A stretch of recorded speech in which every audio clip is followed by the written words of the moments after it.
যুদ্ধবিরতির আলোচনা চলছিল, উত্তেজনা কিছুটা কমার আভাসও মিলছিল, কিন্তু হঠাৎ করে নতুন হামলা, আবারও মুখোমুখি ইরান ও যুক্তরাষ্ট্র। তাহলে কি মধ্যপ্রাচ্য আরো বড় সংঘাতের দিকে এগোচ্ছে, নাকি এটা শুধুই শক্তি প্রদর্শনের নতুন অধ্যায়? বিস্তারিত জানুন এই প্রতিবেদনে। ইরান ও যুক্তরাষ্ট্রের মধ্যকার উত্তেজনা কমার কোনো লক্ষণই দেখা যাচ্ছে না।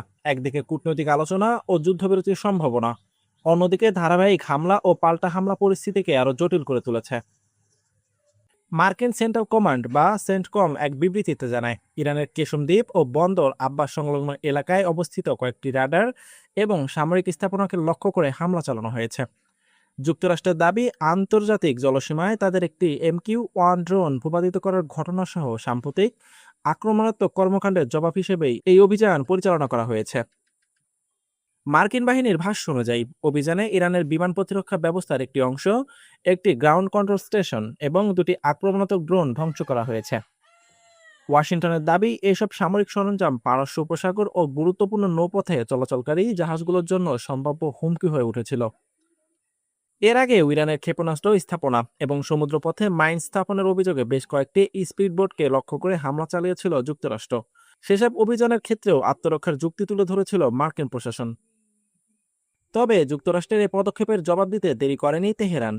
কুয়েতে অবস্থিত মার্কিন সামরিক ঘাঁটি আলিয়াল সালেম এয়ারবেসকে লক্ষ্য করে ব্যালিস্টিক ক্ষেপণাস্ত্র হামলা চালায় ইরান। বিভিন্ন সূত্রের তথ্য মতে ওই হামলায় কয়েকজন মার্কিন সেনা আহত হন। পাশাপাশি ঘাঁটিতে অবস্থানরত উচ্চমূল্যের MQ-9 রিপার ড্রোন ব্যাপক ক্ষতির মুখে পড়ে, যার একটি সম্পূর্ণ ধ্বংস হয়ে যাওয়ার খবরও সামনে আসে।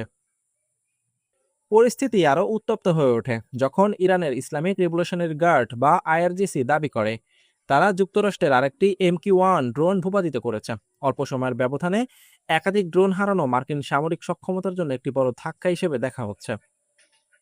এর পরপরই নতুন করে হামলা চালায় মার্কিন বাহিনী। ফলে পারস্য উপসাগর এবং হরমুজ প্রণালী জুড়ে দুই পক্ষই সর্বোচ্চ সতর্ক অবস্থানে চলে গেছে। যুদ্ধজাহাজ, ড্রোন এবং বিমান প্রতিরক্ষা ব্যবস্থা তৎপরতা উল্লেখযোগ্য হারে বেড়েছে বলে বিভিন্ন আন্তর্জাতিক পর্যবেক্ষকরা জানিয়েছেন। তবে প্রশ্ন হচ্ছে, এই সংঘাত কি পূর্ণাঙ্গ যুদ্ধের রূপ নিতে যাচ্ছে? বিশ্লেষকদের একটি বড় অংশ মনে করছেন আপাতত এই সম্ভাবনা সীমিত। তাদের মতে, যুক্তরাষ্ট্র মূলত সামরিক চাপ বজায় রেখে নিজেদের অবস্থান স্পষ্ট করতে চাইছে। অন্যদিকে ইরানও পাল্টা জবাবের মাধ্যমে নিজেদের প্রতিরোধ সক্ষমতা ও আঞ্চলিক প্রভাব প্রদর্শন করছে। ফলে বর্তমান পরিস্থিতি এমন এক পর্যায়ে পৌঁছেছে যেখানে কেউ সরাসরি যুদ্ধ চায় না, কিন্তু কেউই দুর্বল দেখাতে রাজি নয়। আর সে কারণেই হামলা ও পাল্টা হামলার এই চক্র মধ্যপ্রাচ্যের আকাশে নতুন অনিশ্চয়তার মেঘ তৈরি করছে। এখন দেখার বিষয়, দুই পক্ষ কূটনীতির পথে এগোয় নাকি শক্তি প্রদর্শনের এই সংঘাত আরো বড় সংকটের জন্ম দেয়।